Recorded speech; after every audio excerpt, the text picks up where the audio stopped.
আমরা কোষে দেখি 11 অঙ্ক করছিলাম অষ্টম শ্রেণীর। 11 নম্বর অঙ্কটা কী বলেছিল, সময় মতো বিদ্যুতের বিল জমা দিলে 15% ছাড় পাওয়া যায়। সময় মতো বিল দিয়ে আমার কাকিমা 54 টাকা ছাড় পেলেন।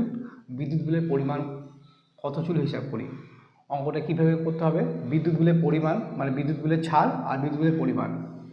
15% ছাড় পাচ্ছে, 15% ছাড় পাচ্ছে 100 ইউনিট বিলে, তাহলে 54 টাকায় এই 54% ছাড় পাবে, নিশ্চয়ই 54% আরও বেশি বিদ্যুৎ পরিমাণ খরচ হবে, তাই না?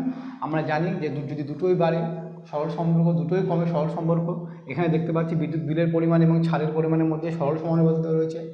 তাহলে আমরা এরকম করতেই পারি যে বিলের পরিমাণ 100 গুণ 54/15, যেহেতু আমাদের ভাগ প্রক্রিয়া আছে, ভাগে ভাগ, তাই কাটাকাটি করলে 5 3 15, 5 20 100, আর 3 18 54, 18 36 360 টাকা।